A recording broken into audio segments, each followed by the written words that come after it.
wabarakatuh.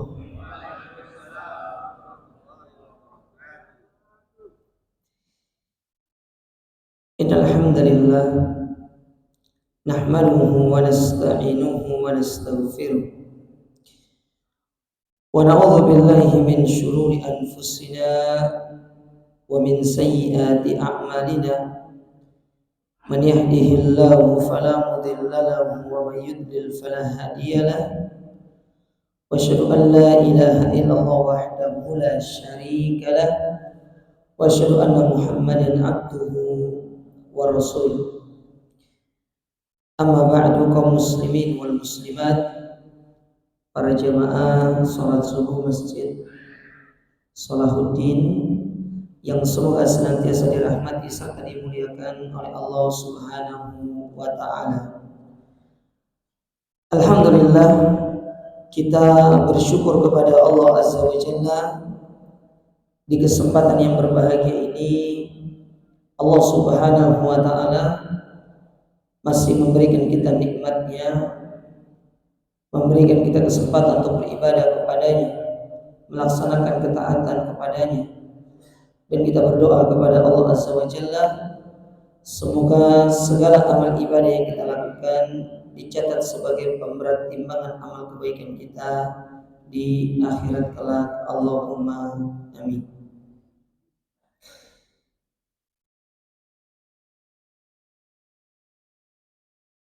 Para jamaah dirahmati serta dimuliakan oleh Allah, pada kesempatan yang berbahagia ini kita akan belajar tentang wasiat dari Jibril alaihi salam kepada Nabi kita yang mulia alaihi salatu wassalam, yang mana wasiat ini disebutkan oleh para ulama sebagai wasiat sang kekasih. Nah, wasiat ini diriwayatkan dari Al-Imam Al-Hakim di dalam kitab hadis beliau yang berjudul Al-Mustadrak dari sahabat Sahal bin Sa'ad radhiyallahu taala anhu. Jadi diriwayatkan dari sahabat Sahal bin Sa'ad radhiyallahu taala anhu.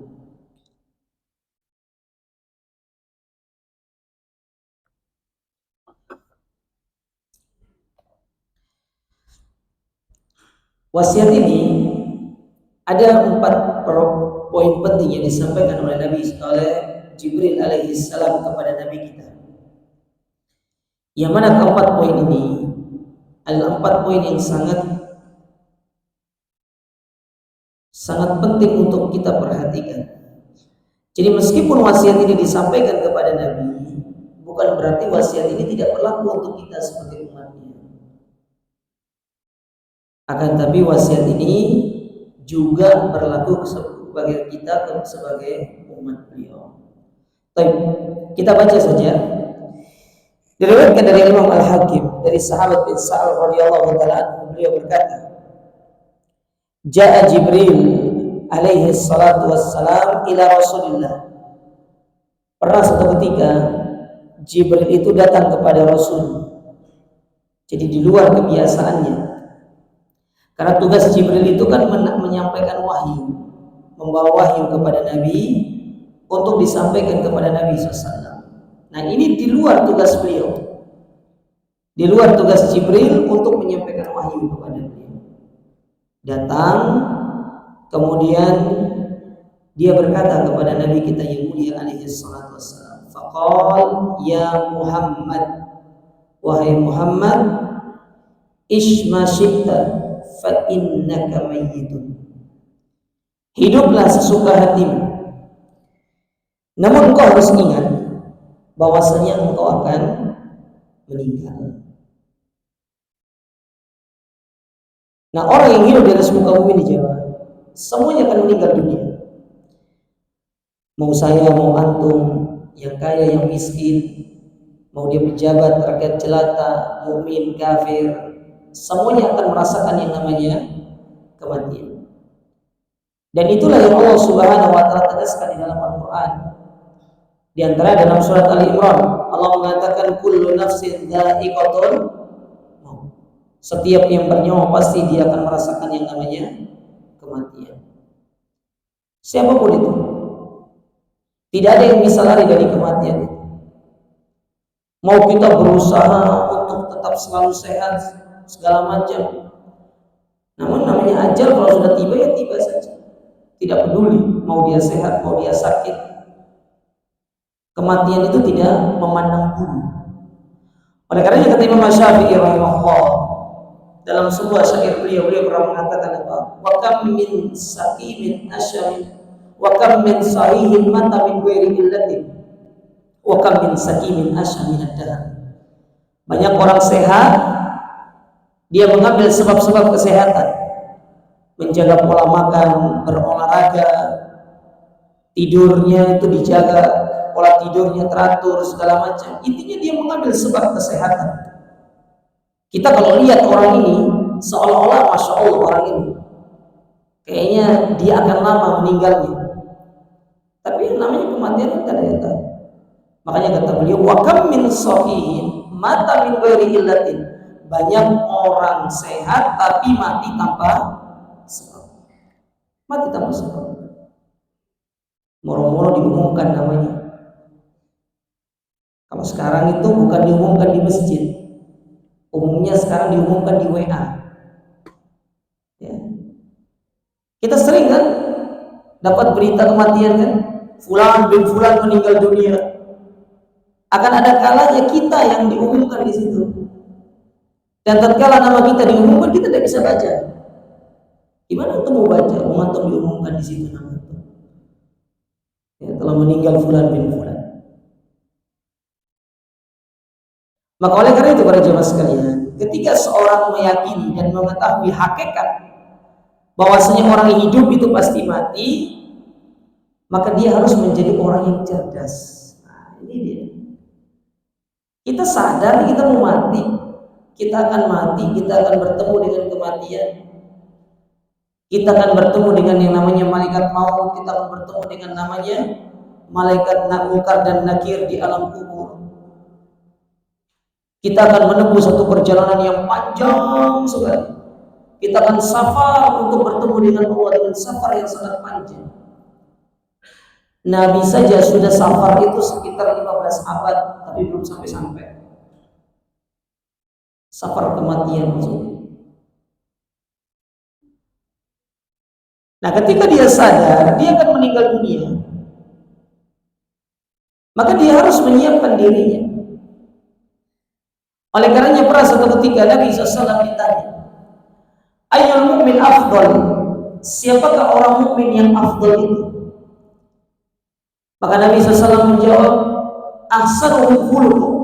Mukmin yang afdal itu adalah mereka-mereka yang terbaik akhlaknya, yang paling baik perangainya, yang paling baik budi pekertinya. Itu mukmin yang afdal.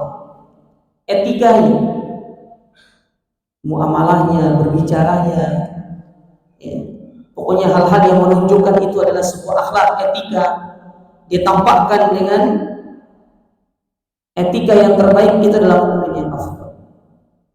Lalu orang ini bertanya lagi kepada Nabi SAW, wa mal aqyas? Dan siapa orang yang cerdas? Maka Nabi SAW menyebutkan dua sifat. Sifat yang pertama, orang cerdas itu adalah aktsarul mauti dzikra, orang yang paling banyak ingat mati. Karena umumnya kita terlena dengan kehidupan dunia ini. Dunia ini menipu, membuat kita terlena, membuat kita terkesima. Coba antum kalau pergi ke suatu tempat yang baru antum datangi, antum lihat keindahannya, antum terkesima dengan tempat tersebut, tidak bosan-bosannya antum mengucapkan masya Allah, subhanallah, kan begitu gitu. Padahal Allah sudah tegaskan dalam Al-Quran, wa mal hayatud dunya illa mata'ul ghurur. Dunia itu menipu, menjadikan orang itu tertipu, lupa dengan kehidupan akhirat. Padahal yang Allah siapkan bagi kita di surga itu lebih indah daripada apa yang kita lihat di dunia. Sampai-sampai Allah Ta'ala dalam hadis qudsi mengatakan, a'dadtu ibadiyas shalihin mala ainun ra'at wala udhunun sami'at wala khatar ala qalbi bashar. Aku siapkan bagi hamba-hambaku yang bertakwa, yang tidak pernah dilihat oleh mata keindahannya, yang tidak pernah didengar oleh telinga, yang tidak pernah terlintas di dalam sanubari manusia manapun. Indah, tetapi kita suka tertipu dengan kehidupan dunia. Jadi banyak-banyak ingat mati jemaah. Ustaz masih muda, tidak ada yang jamin meskipun masih muda. Banyak yang mati muda, tapi saya tidak doakan antum mati muda. Saya mendoakan antum usia antum berkah, panjang berkah gitu kan, bisa beribadah kepada Allah, memperbanyak amal kebaikan.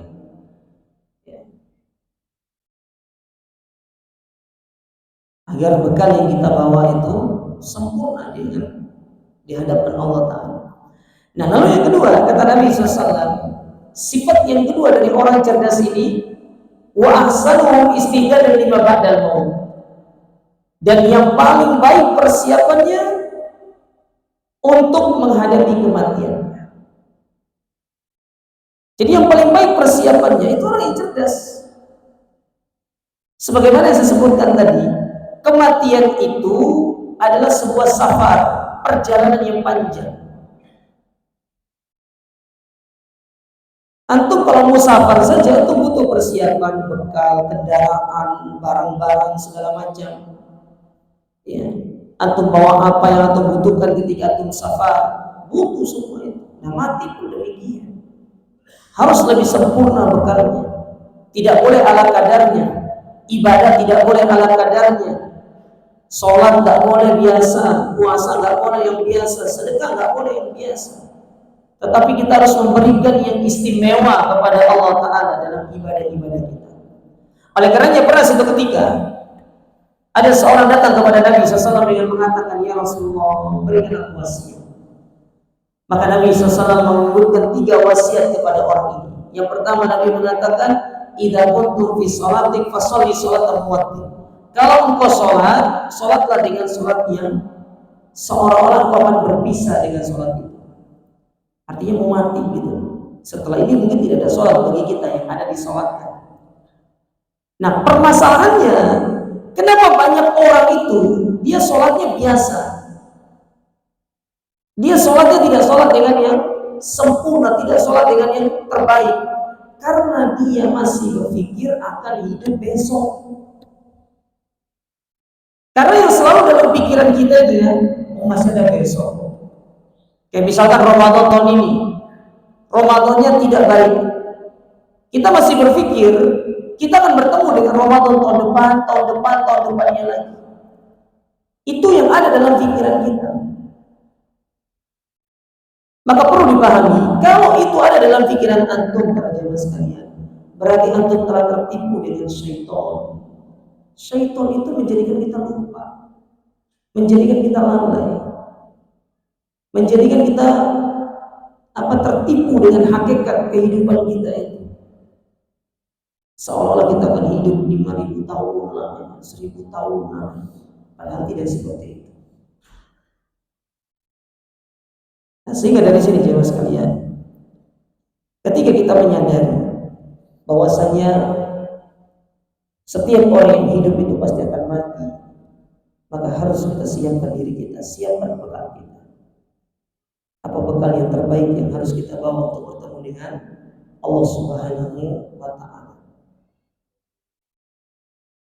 Ali bin Abi Thalib radhiyallahu taala, beliau ketika ditanya tentang definisi takwa, mungkin itu pernah dengar.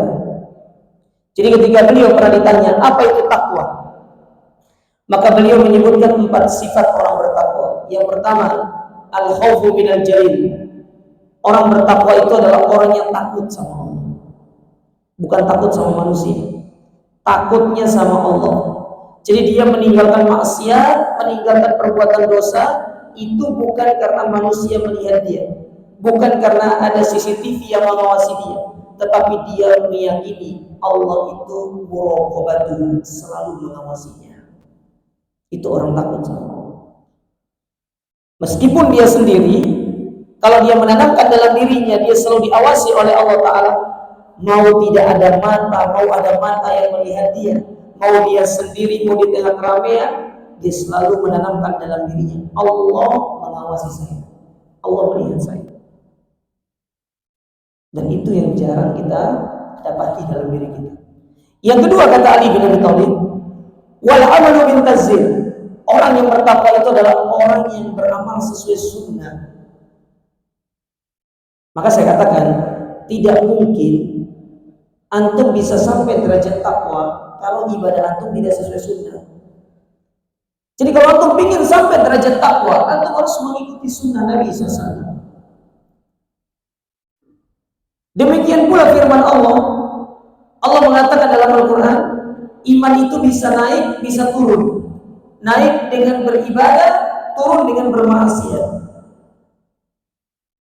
Maka kita katakan nggak bisa iman itu naik kalau antum tidak beribadah sesuai dengan sunnah.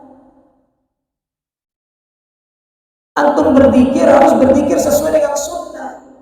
Karena ibadah, zikir, wirid yang sesuai sunnah, itulah yang bisa meningkatkan keimanan kita kepada Allah. Kalau tidak sesuai sunnah, tidak akan bisa bertambah. Dan ini ijma' para ulama. Ijma' para ulama. Nah, ada pun sifat yang ketiga, yaitu qanaah. Orang bertakwa itu orang yang qanaah, bersyukur dengan apa yang dimiliki. Sedangkan yang keempat, ini yang menjadi intinya, yaitu orang bertakwa itu adalah orang yang menyiapkan bekalnya untuk menghadapi kematiannya. Karena dia sadar di sini bukan tempat dia. Dunia ini jamaah bukan tempat antum. Dunia ini bukan tempat antum. Dunia ini tempat kita dihukum sama Allah Ta'ala. Ketika Adam dan Hawa terpengaruh oleh bujukan iblis untuk memakan pohon yang terlarang di surga, maka setelah mereka memakan pohon tersebut, barulah mereka sadar mereka telah melanggar perintah Allah. Lalu mereka mengatakan, Rabbana zalamna anfusana wa illam taghfir lana wa tarhamna lanakunanna minal khasirin. Setelah mereka mengatakan itu kepada Allah, Allah memaafkan mereka, tetapi mereka tetap harus dihukum. Maka diturunkan mereka. Jadi bumi ini bukan tempat kita, dunia ini bukan tempat kita, surga tempat kita. Antum jangan mau tinggal di sini lama-lama.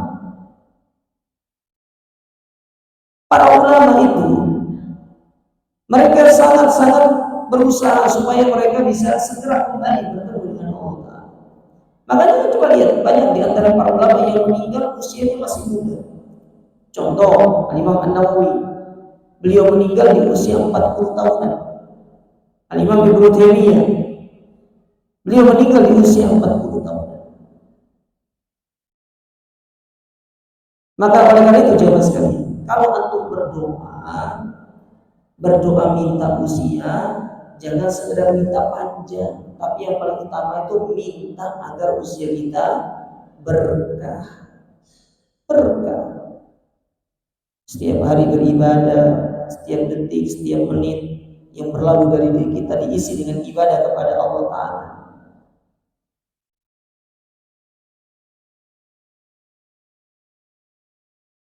Saya ingin ulang di sini, usia antum itu tidak seperti kartu etol. Kartu etol itu kalau habis, antum bisa top up semua antum. Bukan seperti pulsa listrik, kalau dia sudah bunyi titit, antum bisa langsung isi. Usia antum tidak seperti itu, jemaah. Usia antum kalau sudah habis, ya udah, nggak bisa di top up sudah. Antum udah bisa isi ulang. Emang antum pernah lihat di luar sana itu ada toko isi ulang umur gitu? Ada. Ya. Ada orang punya uang 1 triliun, dia bisa beli apapun di atas muka bumi. Dia bisa beli rumah, dia bisa beli toko, dia bisa beli ini segala macam. Hanya satu yang nggak bisa dibeli, usia. Antum punya uang 1 triliun, antum beli usia. Ya udah, berlalu ya berlalu.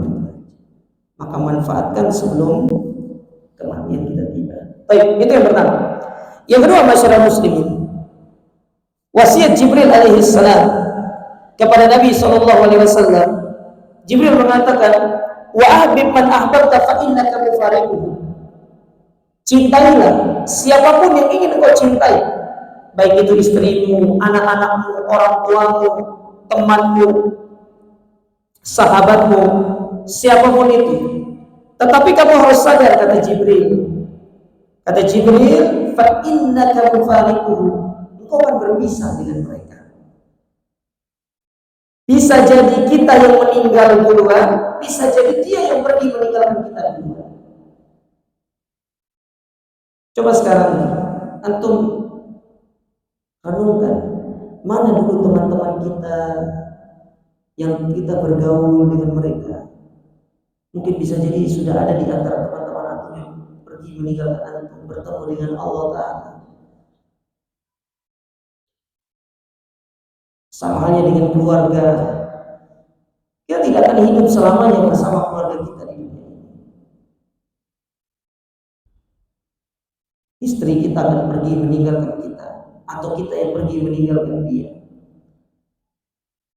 Anak kita, banyak orang tua kehilangan anaknya, banyak anak kehilangan orang tuanya. Nah, itulah hakikat kehidupan dunia. Ada perjumpaan, ada perpisahan, ada yang lahir, ada yang meninggal. Itu kehidupan dunia itu begitu, muter-muter gitu aja.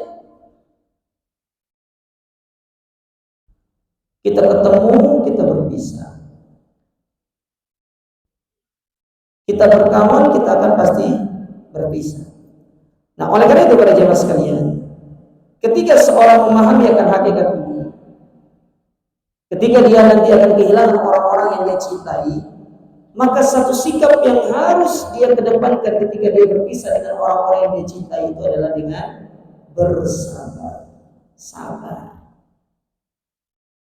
Kalau orang-orang yang kita cintai itu pergi meninggalkan kita, sudah sabar. Kita doakan. Kita doakan dia. Makanya Allah Subhanahu wa taala mengatakan dalam Al-Qur'an. Allah berfirman, "Wa lanabluwannakum bisyai'in minal khawfi wal ju'i wa naqsin minal amwali wal anfusi wath thamarat wa basyyiris sabirin."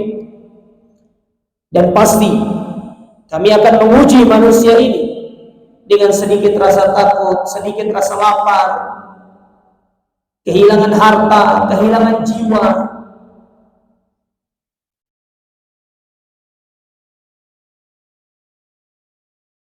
Apa yang dimaksud dengan kehilangan jiwa? Orang-orang yang kita cintai, dia pergi meninggalkan kita. Yang dahulunya kita bersama, akhirnya kita berpisah.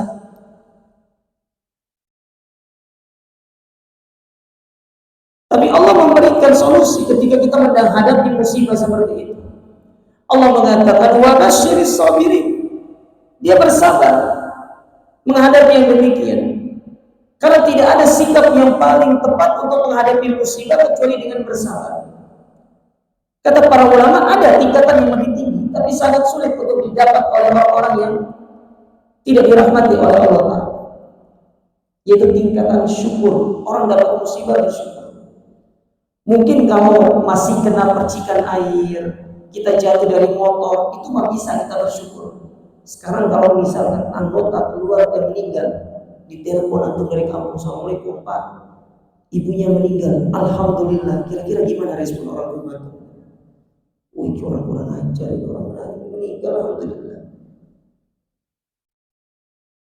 Padahal itu tingkatan yang paling tinggi. Dan itu yang diajarkan oleh Nabi SAW kepada kita. Apa kata Nabi ketika mendapatkan musibah? Alhamdulillahi ala kulli hal. Segala puji bagi Allah dalam segala kondisi. Terutama ketika mendapatkan musibah, kita memuji Allah, bersyukur kepada Allah. Atau jangan kira orang yang dapat musibah itu dia tidak bahagia. Bahagia. Ada orang sakit dia bahagia. Syekh Abdurrahman bin Nasir As-Sa'di, ketika beliau diopnam, dokter bilang sama beliau ini, "Ya Syekh, Antum itu tidak boleh banyak pikiran.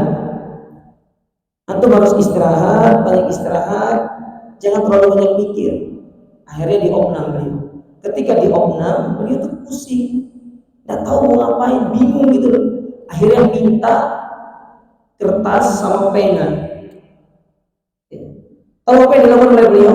Dalam kondisi diopnam, beliau tulis buku, judulnya Al-Wasail ila Sa'adah, yaitu sarana untuk menggapai kebahagiaan. Dalam kondisi beliau sakit, tulis seperti itu. Jadi orang terkena musibah itu belum tentu dia itu sengsara, bisa jadi dia bahagia. Tetapi kalaupun kita merasakan kesedihan, Allah berikan solusi bagi kita. Sabar.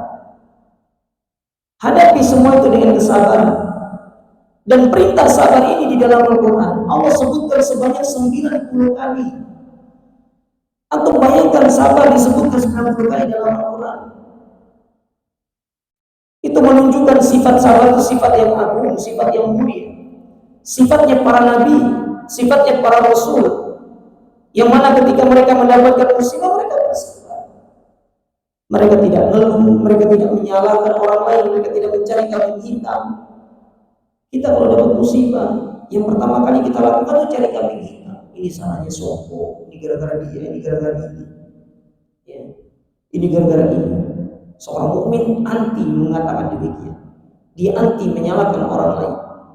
Tetapi orang mukmin ketika dia dapat musibah, apalagi musibah itu berupa kematian dari anggota keluarganya, orang yang dia cintai, dia hanya mengatakan innalillahi wa inna ilaihi raji'un.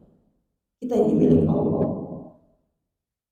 Kapanpun Allah ingin mengambil kita itu terserah Allah. Tidak perlu Allah izin kepada kita untuk mengambil apa yang ada pada diri kita.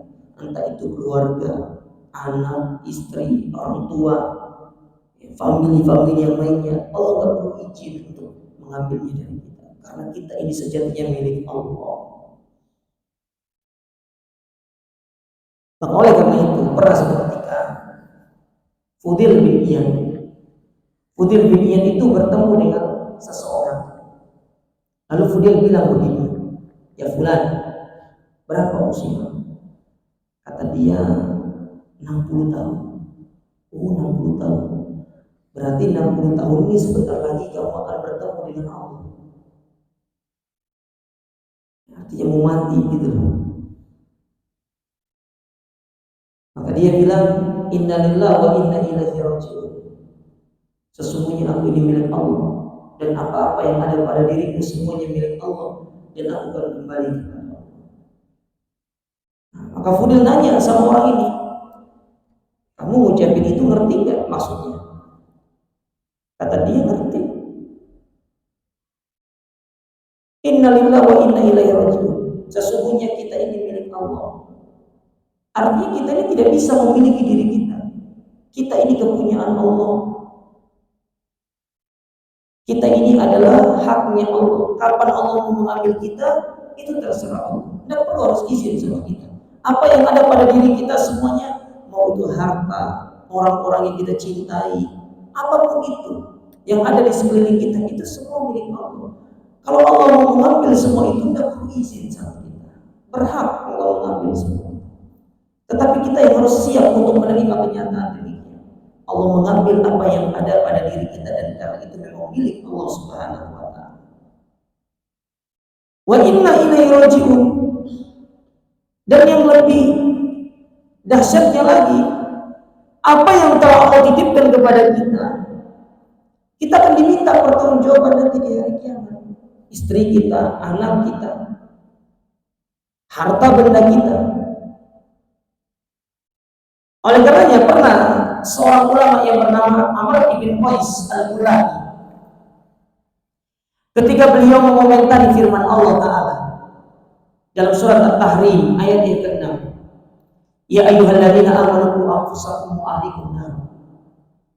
Kata beliau menjelaskan tentang maksud dari ayat itu, innal mar'ata la tukhasimu zawjaha yawmal qiyamati indallah. Akan ada seorang istri di hari kiamat, seorang anak di hari kiamat itu dia menggugat suaminya dan dia menggugat orang tuanya. Dia tuntut orang tuanya, dia tuntut suaminya di hari kiamat di hadapan Allah. Bayangkan kita dituntut jemaah. Orang yang kita cintai menuntut kita. Anak yang kita banggakan, ternyata dia datang menuntut kita di hari kiamat di hadapan Allah. Apa di antara bentuk tuntutan mereka? Apakah masalah harta? Bukan. Bukan dalam perkara-perkara dunia. Kata Amr bin Qais menyebutkan bentuk tuntutannya, hada zawji la yu'allimuni wa la yu'addibuni wa ya'tini bi hubzis su'. Ya Allah, ini suamiku ini. Dia gak pernah ngajarin aku sholat, gak pernah ngajarin aku agama, gak pernah nasihati aku. Aku gak pakai jilbab, dibiarkan aja begitu aja. Datang anaknya, ya Allah ini orang tua sibuk, gak pernah mengajarkan aku beribadah. Hanya sibuk mencari dunia, dipenuhi dari sisi kebutuhan dunia. Bayangkan tuh orang-orang yang kita cintai gitu sama kita. Tuntut kita di hari kiamat. Yang kita banggakan di dunia, anak-anak kita datang kepada Allah menuntut kita di hari kiamat. Bukan dalam materi duniawi, bukan. Dalam urusan agama yang kita cintai semua. Makanya tidak heran Allah Ta'ala mengatakan dalam Al-Quran, yauma yafirrul mar'u min akhihi wa ummihi wa abihi wa sahibatihi wa banihi.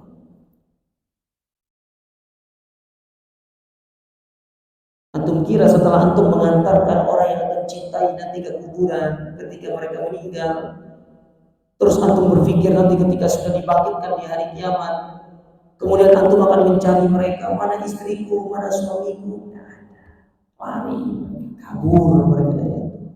Namun ketemu sama antum. Antum juga kalau ketemu sama mereka, mereka tak ketemu sama antum. Likulli imri'in minhum yawma idzin sya'nu yughni. Pada hari ini manusia itu sibuk dengan urusannya masing-masing. Ada suami rela menjebloskan istrinya ke dalam api neraka, yang penting dia bisa selamat. Ada istri rela menjebloskan suaminya ke dalam api neraka, yang penting selamat. Dia tidak mau masuk neraka, dia ingin masuk surga. Nah, maksudnya Jibril di sini, dia ingin nasihati kita. Cintai orang itu biasa saja. Tidak perlu terlalu sampai berlebihan, sehingga menjadikan kita lupa kepada Allah, menjadikan kita lalai dari beribadah kepada Allah. Kita hanya sibuk memenuhi kebutuhan-kebutuhan duniawinya, kita lupa tentang kebutuhan akhiratnya. Nah, sebelum itu terjadi di dunia tempatnya jauh. Antum punya istri, ajarkan. Antum punya anak, ajarkan. Kalau antum tidak bisa mengajarkan, antum ajak dia ke majelis ilmu, biar sama-sama belajar. Biar nanti ketika di hari kiamat ketika ditanya, ya fulan, kamu ajar gak istrimu? Kita bisa jawab. Ingat Allah berfirman, balil insanu ala nafsihi basira walau alqa ma'adhira. Manusia itu dia akan bertanggung jawab terhadap dirinya. Dia akan mempertanggungjawabkan apa yang telah dia kerjakan di atas muka bumi ini. Dan Allah tidak menerima alasan pada hari itu. Gak bisa kita memberikan argumentasi di hadapan Allah Ta'ala, karena semuanya sudah tercatat, tertulis. Mau argumentasi kita sebanyak apapun tidak diterima sama Allah Ta'ala. Tidak diterima. Di dunia tempatnya. Ya. Di sini tempatnya untuk kita memperbaiki semua. Belum terlambat. Tidak ada kata terlambat. Andai kata sebelum antum pengajian misalkan, pengajian ini, antum tidak pernah mendidik istri antum, sekarang antum pulang, antum didik istri antum ajarkan, antum nasihat, anak-anak antum peringatkan. Paling tidak hilangkan nanti ketika antum ditanya sama Allah, antum punya udzur. Ketika antum dituntut, antum punya udzur. Ya Allah, aku sudah ajarkan mereka, aku sudah didik mereka.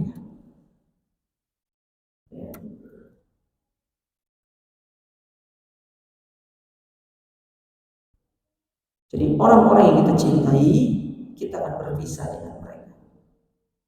Orang-orang yang kita cintai, mereka akan pergi meninggalkan kita. Maka sikap seorang mukmin dia harus biasa-biasa saja. Dan yang paling utama adalah bagaimana dia memberikan manfaat yang terbaik kepada orang-orang yang dia cinta. Baik, yang ketiga, di antara wasiat Jibril alaihissalam kepada Nabi SAW, Jibril mengatakan, wa'mal ma syi'ta fa innaka majziyun bi. Berbuatlah sesuka hatimu, namun kau harus ingat, setiap perbuatan pasti ada balasannya. Jadi segala hal yang kita kerjakan jamaah itu semua pasti ada balasannya. Faman ya'mal mithqala dzarratin khairan yarah wa man ya'mal mithqala dzarratin.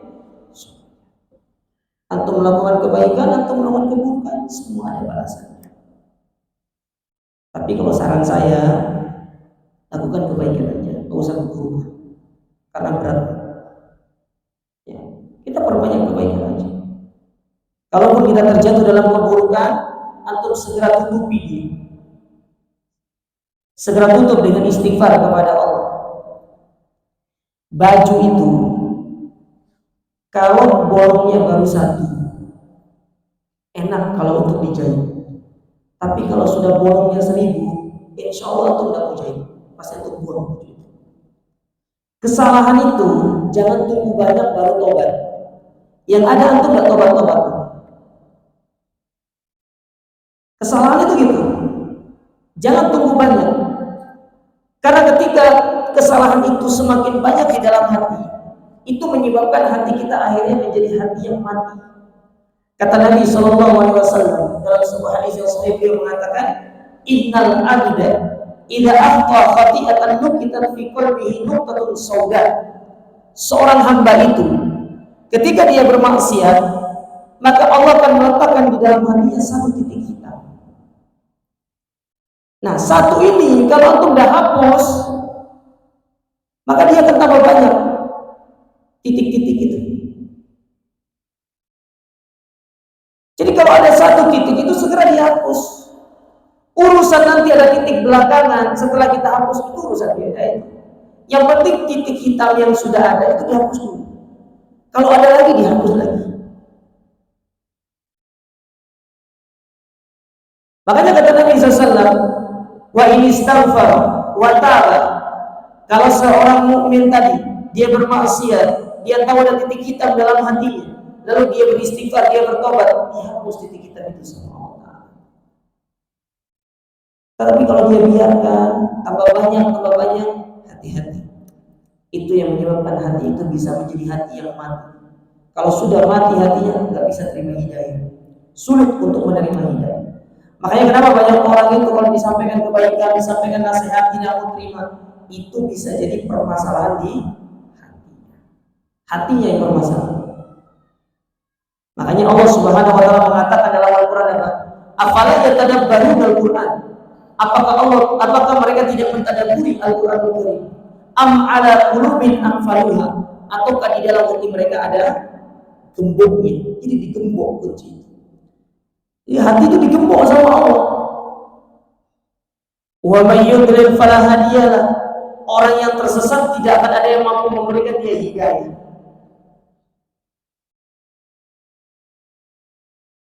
Jadi kalau kita terjatuh dalam kesalahan, segera dihapus. Tapi kita berupaya untuk meninggalkan kesalahan itu. Jangan sampai kita memperbanyak kesalahan. Yang disuruh perbanyak itu amal ibadah, kebaikan. Terus kita memperbanyak amal kebaikan kita. Jangan pernah bosan. Jangan biarkan 1 detik, 1 menit itu kosong dari kebaikan. Apalagi Nabi SAW mengatakan apa? Wa likulli ma'rufin shadaqah. Setiap kebaikan yang kita lakukan itu sedekah kepada orang lain.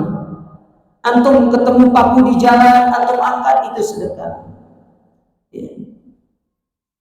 Antum lihat ada sampah yang berserakan di masjid, misalkan antum angkat, itu sedekah. Antum lihat ada mushaf yang berceceran dibaca oleh orang-orang di masjid, lupa kembalikan, antum angkat, antum taruh ke tempatnya, itu sedekah. Jadi sedekah itu tidak harus dengan uang. Kalau orang mengatakan sedekah itu harus dengan uang, berarti terlalu sempit sedekah itu. Dan itu pernah diprotes oleh para sahabat kepada Nabi SAW. Para sahabat-sahabat yang miskin datang kepada Nabi SAW, ya Rasulullah, sugi itu punya uang dia bisa sedekah, kita tidak punya uang, terus gimana mau sedekah? Maka Nabi katakan, engkau berbuat baik sama saudaramu, engkau menjaga lisanmu, engkau tidak berbicara kotor, engkau tidak menggibah saudaramu, engkau tidak memfitnah, engkau tidak terhalang, pokoknya segala hal-hal yang berbuat kebaikan atau meninggalkan keburukan bagi saudara kita, itu bagian daripada sedekah. Jadi sedekah itu bukan hanya dengan harta, tapi memang afdolnya sedekah itu dengan harta. Apalagi kalau antum bersedekah harta kepada istri antum, senang istri antum. Ya. Antum kasih aja apa yang antum ke istri antum, senang. Dijamin pokoknya antum dikasih izin nikah lagi. Coba.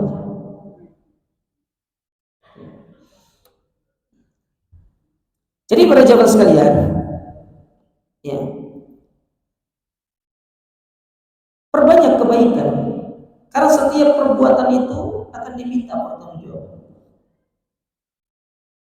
Maka seorang mukmin dia itu cerdas, dia tidak mau nanti di hari kiamat dituntut oleh manusia. Antum coba lihat hadis riwayat Muslim dari sahabat Abu Sa'id Al-Khudri. Ketika Nabi datang kepada para sahabat kemudian mengatakan, "Atadruna manil muflis?" Kalian tahu gak siapa orang bangkrut itu? Maka para sahabat mengatakan, yang bangkrut itu yang gak punya harta, gak punya dinar, gak punya dirham. Maka kata Nabi SAW, orang yang bangkrut itu orang yang datang di hari kiamat membawa pahala sholat, puasa, zakat, haji, tapi semua pahala itu habis, ludes. Kenapa?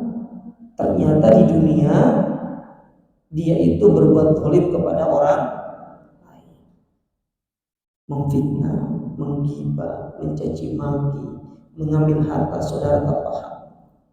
Semua orang ini nuntut di hari kiamat. Apa yang mereka tuntut? Pahala kasih kaya. Kalau pahala nggak ada, dosa mereka ditimpakan kepada yang berbuat zalim. Kan begitu? Ya, rugi.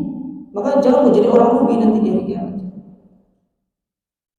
Kalau sering saya istilahkan itu, antum jangan bawa ember bocor. Antum yang capek nimba, tapi ember antum bocor. Antum capek nimba, taruh air dalam ember, diangkat orang yang nampung, ember antum bocor.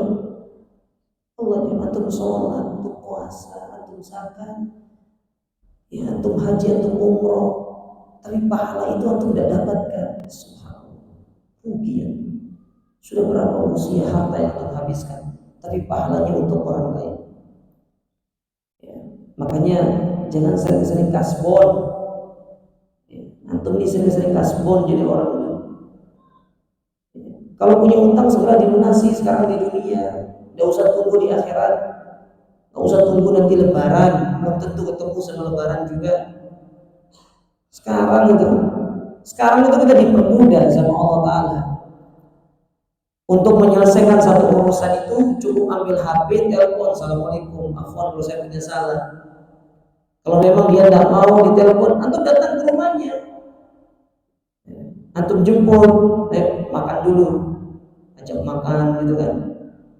Ya, nasi mandi gitu loh. Setelah makan baru minta maaf. Oh, cuma minta maaf dulu, belum makan. Tidak mau makan atau nanti makan dulu baru minta maaf. Ya, itu cara ampuh untuk kita minta maaf sama orang.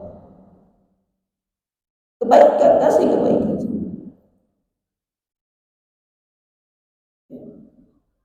Jadi ingat jamaah sekalian ya, semua yang kita kerjakan di atas muka bumi ini, semuanya akan diminta pertanggungjawaban. Baik lisan kita, mata kita, telinga kita, tangan kita, semuanya akan diminta pertanggungjawaban. Maka setiap orang pasti akan mempertanggungjawabkan segala keburukannya. Tapi saya berharap kita masih punya kesempatan di dunia ini, kita masih bisa memperbaiki kesalahan itu agar kita tidak diminta pertanggungjawaban dari keburukan-keburukan yang kita lakukan. Ustaz, Masa iya kita melakukan keburukan tidak diminta pertanggungjawaban? Iya, dengan cara untuk bertobat. Kalau kita tidak bertobat, diminta pertanggungjawaban. Tetapi kalau kita bertobat, kita masuk ke dalam sabda Nabi SAW, at-taibu minadz-dzambi kaman la dzamba lahu. Orang yang bertobat dari satu dosa, dia tidak seperti dia tidak pernah melakukan dosa tersebut. Catatannya tetap ada, tetapi pertanggungjawabannya sudah tidak ada. Catatannya tetap ada. Malaikat tidak akan menghapus catatan itu. Tetapi pertanggungjawabannya itu sudah tidak ada. Karena dia sudah bertobat di dunia. Dia sudah meminta ampun kepada Allah di dunia. Dia sudah menunaikan hak manusia yang dia ambil selama di dunia. Di akhirat dia akan masuk dalam kategori golongan hisaban yasir. Hisab yang terakhir, ya. Ini sengaja saya mepetkan biar antum tanya jawab. Ya. Yang terakhir jemaah, poin yang terakhir disampaikan oleh Jibril, wa'lam anna syarafal mu'min wa izzatuhu, ketahuilah bahwasanya kemuliaan seorang mukmin itu terletak pada dua hal. Yang pertama, qiyamuhu bil lail, salat malam. Bangun salat malam. Di situ waktu untuk kita bermunajat, berinteraksi dengan Allah Ta'ala. Tatajafa junubuhum anil madaji yad'una rabbahum khaufan wa tama'an mimma razaqnahum yunfiqun. Lambung-lambung orang beriman di sepertiga malam terakhir itu jauh dari tempat tidur, bangun untuk sholat malam. Apa yang mereka lakukan setelah mereka sholat? Mereka bermunajat, mereka berdoa. Makanya di situ Allah sebutkan dua sifat. Anda perhatikan ayat itu nanti ya. Allah mengatakan dua sifat dalam ayat tersebut. Yang pertama, yad'una rabbahum khaufa. Mereka berdoa kepada Allah dengan penuh rasa takut. Apa yang mereka takutkan? Yang mereka takutkan itu adalah azab-azab Allah kalau mereka tidak bertobat, kalau mereka tidak diampuni. Dia mengingat di situ azab-azab Allah Ta'ala.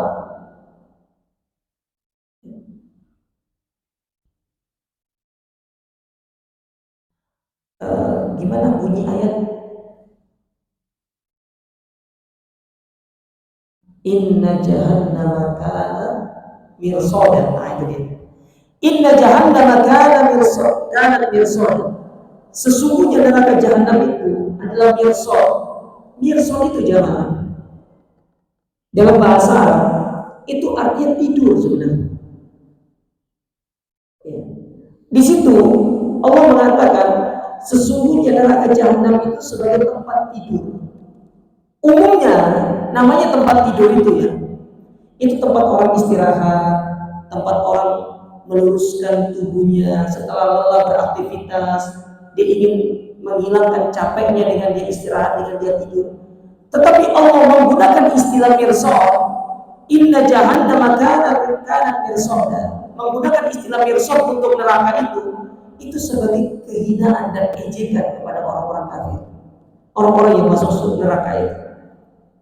Jadi Allah itu seolah-olah ingin mengejek mereka dengan mengatakan begini, kalian yang tidak mau beriman, nih aku siapkan tempat istirahat kalian di dalam neraka jahanam.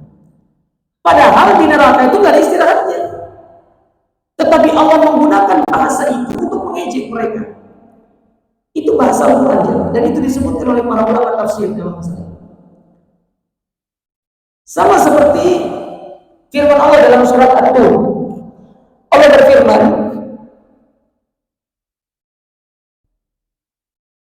kata Allah Subhanahu wa taala, hadhihi an-nar allati kuntum biha tukadzibun. Inilah neraka yang dahulu kalian dustakan. Lalu setelah itu apa kata Allah? Ya, afasirun hadza am antum la tafsirun. Apakah ini sihir ataukah mata kalian tidak bisa melihat? Ini posisi mereka ini itu sudah masuk di dalam api neraka. Allah katakan demikian. Jadi Allah ingin mengejek mereka, membalas ejekan mereka. Dulu kalian bilang kepada Muhammad itu neraka itu adalah fiktif, hal yang tidak ada. bohong, Muhammad itu dusta berbicara tentang surga dan neraka. Nih, kalian sudah berada di dalamnya. Coba lihat, ini sihir atau mata kalian tidak bisa lihat? Lalu setelah itu apa kata Allah? Islauha fasbiru aw la tasbiru sawa'un alaikum. Masuk. Nih kalian mau sabar, enggak sabar, dosanya tetap sama. Sama aja. Kalian mau sabar, ya adabnya memang demikian. Tidak ada ceritanya kalian saya sabar ya Allah tidak diturunkan adab itu. Mau sabar nggak sabar, adabnya tetap sama. Nah makanya para jamaah sekalian, orang beriman itu dia pahami ayat ini, dia tidak mau masuk neraka. Dia bertobat, dia berdoa sama Allah Taala di sepertiga malam terakhir, dia nangis di situ. Setelah itu sifat yang kedua Allah sebutkan wa to'a'an. Toma, tahu toma itu kan? Sudah jadi bahasa kita dia. Tamak, rakus. Tetapi ini tamak yang boleh. Apa bentuknya? Apa maksudnya tamak di dalam ayat ini? Kata para ulama, dia berdoa dengan sebanyak-banyaknya di sepertiga malam terakhir itu. Dia meminta semuanya kepada Allah. Kenapa dia meminta sama Allah? Satu, Allah itu maha mengabulkan doa. Yang kedua, Allah senang kepada orang yang berdoa. Yang ketiga, Allah pasti mengabulkan orang yang berdoa. Yang keempat, orang berdoa itu nggak rugi. Yang kelima kata para ulama, Allah itu semakin dimintai semakin senang. Coba anda minta sekali sama orang dikasih kan? Sekarang pergi yang kedua ketiga kali. Hari ini mana sih kau? Yang kedua, yang ketiga orang sudah mulai risih sama. Tapi Allah tidak. Itulah bedanya Allah dengan makhluk. Makhluk semakin antum mintai, semakin bosan dia sama antum. Tetapi Allah, antum tidak minta, Allah marah sama antum. Tetapi semakin antum minta, semakin antum sayang sama Allah. Semakin disayang sama Allah. Makanya kata Al-Imam Ibnu Qayyim rahimahullah, ketika seorang itu dia meminta kepada Allah sekali berdoa sama Allah, maka hubungan dia itu kan semakin naik, semakin naik, semakin naik, semakin dekat dengan Allah. Ketika hubungan itu semakin dekat dengan Allah, akan semakin mudah untuk dia dikabulkan seluruh permintaan. Nah dari sini poin yang ingin saya sampaikan, jenengan Pak punya masalah, jangan orang dulu dihubungi, jangan manusia dulu. Curhat pertama kepada Allah. Ibu-ibu terutama itu punya masalah itu temannya di telepon. Jangan teman dulu, salah. Allah dulu. Jenengan punya masalah apapun, misalkan di jalan terima telepon, lalu menjadikan hati jenengan itu merasa tidak nyaman, ketemu masjid, berhenti sebentar, pergi wudhu, sholat 2 rakaat dengan niat sholat sunat mutlak. Setelah itu angkat tangan jenengan sama Allah, minta sama Allah, bukan telepon orang dulu. Katanya Allahus Somad, ayat favorit pula sering dibaca Allahus Somad, tapi prakteknya tidak tahu. Praktek ayat itu, jenengan punya masalah, jenengan minta sama Allah, bukan sama manusia. Manusia tidak bisa memberikan apa-apa. Manusia itu lemah, miskin manusia itu, tak punya apa-apa manusia itu. Jangankan untuk orang lain, untuk dirinya sendiri manusia tidak mampu memberikan manfaat. Salah kalau Anda bertumpu kepada manusia. Sama Allah bertumpu kepada manusia. Jadi kita tidak telepon, Assalamualaikum ya, gimana? Allah, ayo kita ketemu sebentar, ada masalah. Allah tahu. Nabi nggak pernah cerita sama orang kalau Nabi punya masalah. Ambil wudhu, sholat. Jadi kan ingat kisah perang Badar, ketika Nabi meminta salah seorang sahabat untuk pergi melihat jumlah pasukan orang-orang Quraisy. Kembali sahabat itu nyabarkan sama Nabi, ya Rasulullah, pasukannya orang Quraisy segini banyaknya. Ada 1000 orang dengan persenjataan yang lengkap. Nabi tahu kaum muslimin pada waktu itu pasukannya tidak seberapa sempurna gitu loh, nggak banyak, persenjataannya juga biasa-biasa saja. Ketika Nabi mendengar laporan dari sahabat ini, Nabi tidak pergi ke Abu Bakar bilang, ya Abu Bakar gimana ya? Kita kira-kira bisa menang gak kita ya? Dia tidak pergi ke sahabat yang lain, tidak. Nabi hanya bilang kepada sahabat yang lainnya, termasuk ada Abu Bakar di situ, saya ingin masuk ke dalam tenda sebentar. Masuk ke dalam tenda. Apa yang Nabi lakukan? Nabi sholat, Nabi angkat kedua tangannya. Untuk baca dalam sejarahnya, diangkat kedua tangannya sampai rida pakaian luar yang menutupi punggung beliau, yang sekarang sedang dipakai sama imam-imam di Masjidil Haram, Masjid Nabawi itu rida namanya. Itu jatuh dari pundak beliau sakit tinggi. Beliau mengangkat kedua tangannya, minta sama Allah, merengek di hadapan Allah. Allahumma anjiz wahdaka wa antani intuqlaq hadil isabah lan tuqbal fil ardi ba'dal yawm. Ya Allah, janji tunaikan hari ini. Engkau sudah berjanji akan menolong aku. Tunaikan hari ini. Kalau sekiranya hari ini kaum muslimin kalah, engkau tidak akan pernah disembah di atas muka bumi. Abu Bakar masuk. Tahu bahkan Abu Bakar, hasbun, cukup ya Rasul, cukup. Allah pasti mendengar. Nah, Nabi itu begitu, itu yang diajarkan sama Nabi sama kita. Nah, kita beda. Punya masalah manusia dia dihubungi pertama kali.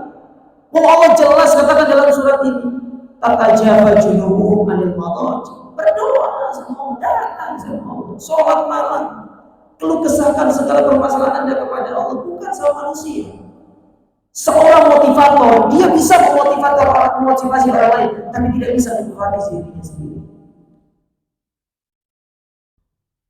Ada orang psikologi, dia bisa membantu orang lain untuk menyembuhkan psikologisnya, tapi dirinya sendiri gak mampu. Dia sendiri gak mampu. Manusia itu gak punya apa-apa. Antum datang sama Allah, bukan sama manusia ya. Ini yang salah dalam diri kita. Kalau hal ini masih ada dalam diri kita juga, kita masih suka datang sama manusia, berarti saya katakan tauhid kita belum sempurna. Itu aja. Berarti harus belajar lagi, harus praktek lagi, harus diamalkan lagi ilmunya. Mungkin antum harus murojaah lagi, saking kebanyakan belajar lupa ilmu yang dulu. Berarti harus buka lagi ya. Tolong dibuka lagi buku-bukunya, tolong dibuka lagi, pelajari lagi, diulang lagi, diambil lagi poin-poinnya, kan seperti itu. Nah, yang terakhir kata Jibril, yaitu dengan istighna anin nas, tidak kita menghinakan diri kita di hadapan manusia ya. Jadilah pribadi yang mulia ya. Jangan menghinakan diri antum di hadapan manusia. Maksudnya gimana? Jangan suka minta-minta sama manusia. Minta tuh sama Allah. Minta apa? Minta sama Allah. Kalaupun ingin meminta sesuatu kepada manusia, minta sesuatu yang dia sanggup untuk memberikan sama kita. Contoh minta tolong, gitu kan? Ya, minta tolong untuk, ayo saya ingin pindahan nih, biar bisa bantu angkat barang besar. Tapi kalau meminta yang itu akan menurunkan harga diri antum, jangan. Kita seorang mukmin ini punya izzah, punya kewibawaan. Tak boleh kita menghinakan diri kita di hadapan manusia itu. Kita punya wibawa, jangan. Apalagi antum menghinakan diri antum di hadapan orang kafir, jangan. Saya tutup kajian ini dengan surat Nabi SAW. Nabi itu pernah tulis surat kepada Heraklius. Nabi kan tidak bisa nulis, disuruh sahabat nulis. Ketika Nabi itu baca, Nabi itu bilang, Bismillahirrahmanirrahim min Muhammadin Rasulillah ila adinahu, dari Muhammad utusan Allah kepada adinahu, pembesarnya Allah. Terus masuk surat itu, sampailah surat itu kepada Heraklius, dibaca sama Heraklius. Iki sopo Muhammad ini? Kenapa dia tidak menyebutkan nama saya pertama? Kenapa nama dia disebutkan pertama? Harusnya kepada Adimir Rum min Muhammadin, dari kepada pembesar Romawi dari Muhammad. Ini enggak, dari Muhammad kepada pembesar Romawi. Tahu apa pelajarannya jemaah? Dari surat itu kata para ulama, ini menunjukkan Nabi ingin ajarin kita Islam itu harus terlihat wibawa. Padahal pada waktu itu Islam belum berdiri di atas dua kaki. Islam pada waktu itu baru merangkak, belum berdiri di atas dua kaki. Tapi Nabi ingin tunjukkan wibawa Islam, wibawa kaum muslimin. Antum masa antum hinakan diri antum di hadapan manusia? Antum mukmin, antum muslim, antum punya Allah yang maha kaya. Kenapa antum tidak minta sama Allah? Kenapa antum hinakan diri antum di hadapan manusia? Apalagi itu orang kafir. Mana kewibawaan kita sebagai mukmin? Mana? Zaman Umar, sing minta-minta itu Yahudi Nasrani. Zaman kita, yang nyuri kotak amal itu namanya siapa? Muhammad, Ibrahim. Yang minta zaman Umar itu ya orang Yahudi, orang Nasrani. Islam wibawa. Kita yang menghancurkan keimanan Islam. Oleh karena para jemaah sekalian, perlu kita ini menjadi orang-orang yang senantiasa mencukupkan diri kita kepada Allah Ta'ala, dan semoga Allah Subhanahu Wa Ta'ala menjadikan kita orang-orang yang selalu bersyukur atas segala nikmat dan karunia yang Allah berikan kepada kita, dan semoga Allah membantu kita untuk menggunakan nikmat-nikmat tersebut pada jalan-jalan kebaikan. Wallahu a'lam bishawab. Ini yang bisa saya sampaikan. Kurang lebihnya mohon maaf. Jazakumullah khairan. Wassalamualaikum warahmatullahi wabarakatuh.